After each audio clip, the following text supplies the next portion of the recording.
우리 몸에 쌓여서 우리를 못생겨지게 하고 둔하게 만들고 질병에 걸리게 하는 지방이라는 존재는 저지방 저칼로리 식사의 유행과 더불어 우리에게 악마처럼 묘사되었습니다. 이런 선입견 때문인지 많은 시청자분들께서 저탄수화물 식사를 하면서 지방을 적게 섭취하고 싶다고 이야기를 합니다. 그 이유는 다양합니다.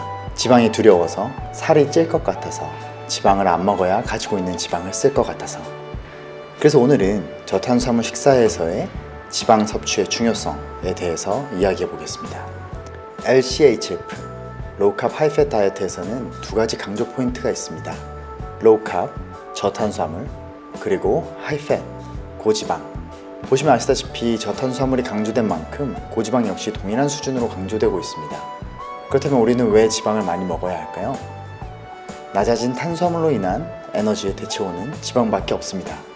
기존 칼로리 계산법에서는 탄수화물, 단백질, 지방이라는 열량이 들어오고 나가는 것만 설명했습니다. 하지만 이전 영상에서 각각의 에너지원이 사용되는 방식이 다르다는 점을 설명드렸었죠. 그것과 같은 맥락으로 우리 몸은 에너지원의 사용 우선순위가 있습니다. 바로 탄수화물, 지방, 단백질 순서입니다. 우리 몸은 달콤한 과일과 먹을수록 달짝지근한 밥, 빵, 면 등의 탄수화물을 먼저 사용하도록 되어 있습니다. 그래서 탄수화물을 먹으면 지방이 쌓이고 먹지 않으면 지방을 태우게 되는 것입니다. 그런데 이때 우리가 저장되어 있는 지방만을 태울까요? 그렇지 않습니다. 인류의 조상이 과거 추운 겨울과 빙하기를 지내기 위해서는 저장되어 있는 지방과 먹는 지방을 적절히 조화시켜 태우는 것이 중요했습니다. 몸에 있는 지방만 먼저 다 태워버리고 나면 인류에게 남아있는 에너지원이 없어지니까요. 그러면 추운 날씨에 더 장기적으로 생존하는 것이 불가능했겠죠. 그래서 지방을 어느 정도 먹어주어야 그날 활동할 때 필요한 에너지가 충분히 공급될 수 있습니다. 우리가 고단백 식사는 어떨까요? 단백질은 최후의 에너지원입니다. 우리가 우리 몸에 근육을 구성하는 단백질을 태운다는 것은 더 이상 에너지로 사용할 탄수화물과 지방이 없다는 의미와 마찬가지입니다. 이렇게 탄수화물, 지방, 단백질 순으로 에너지를 태우는 우리 몸에게 지방의 섭취는 하루하루를 살아가게 하는 아주 중요한 에너지원입니다. 활력 있게, 힘이 넘치게, 하지만 살도 빠지는 다이어트를 원하신다면 지방을 꼭 드셔주셔야 합니다. 두 번째는 지방을 먹어야 지방이 더 잘 탄다는 점입니다. 우리가 탄수화물을 줄이면서 동시에 지방의 섭취도 줄이면 어떻게 될까요? 장기간 그렇게 섭취하게 되면 우리 몸은 생존을 위해서 몸에 필요한 칼로리를 줄입니다. 즉, 대사량이 줄어드는 것이죠. 이 말은 곧 우리가 신체 활동을 할 때 더 숨이 차다는 의미며 근육량은 줄어든다는 의미고 신체가 더 허약해진다는 것을 의미합니다. 그런데 그것이 과연 우리가 원하는 모습인가요? 우리는 보다 활력 있고 건강한 삶을 원하지 않나요? 줄어든 탄수화물의 열량만큼 우리는 지방을 섭취해 주어야 합니다. 꾸준한 에너지가 들어오면 우리 몸은 대사량을 줄이지 않습니다. 오히려 지방을 더 많이 먹어줬을 때 그동안 저칼로리 식사로 인해 줄어든 대사량으로 하지 못했던 다양한 활동들이 가능합니다.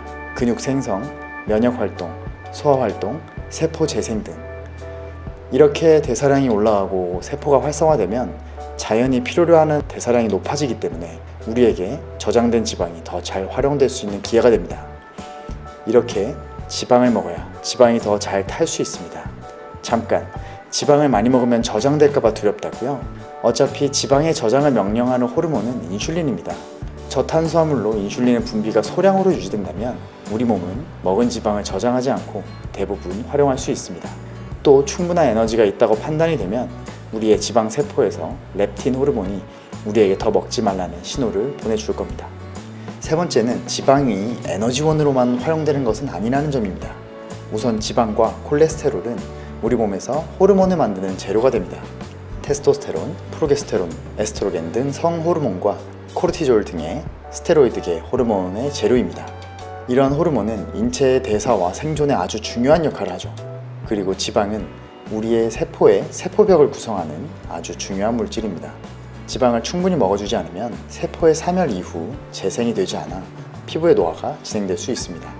반대로 지방을 충분히 먹어주면 살이 빠지면서도 피부가 쭈글쭈글해지지 않고 탱탱하게 유지되는 것을 느낄 수 있습니다. 마지막으로 우리 몸에 필요한 지용성 비타민의 흡수를 돕습니다. 인체가 기능하는 데 필요한 지용성 비타민은 소화 과정에서 지방에 녹아야만 흡수될 수 있습니다. 시력과 항산화에 필요한 비타민 A, 면역계의 필수 재료이자 자체 생성이 가능한 비타민 D, 강력한 항산화제 비타민 E, 그리고 뼈와 심장 건강에 도움을 준다는 비타민 K까지. 우리가 지방을 충분히 섭취하지 않는 것은 이러한 비타민의 결핍을 가져오고 나아가 다양한 질병이 발병할 수 있는 원인이 될 수 있습니다. 이렇게 저탄수화물 생활에서 지방을 많이 섭취하는 것은 중요합니다. 우리가 먹는 지방은 하루하루를 활기차게 생활하게 해줄 에너지를 공급해주며 대사량을 유지하고 늘려주어 몸속에 지방이 더 잘 연소되도록 만들며 호르몬과 세포막의 형성, 비타민의 흡수 등 인체 기능에 꼭 필요한 기능을 제공해줍니다. 가지고 있었던 지방에 대한 공포, 이제는 버리셔도 좋습니다. 지방을 충분히 드시고 체중 감량과 건강, 두 마리의 토끼를 모두 잡아주세요. 시청해주셔서 감사합니다.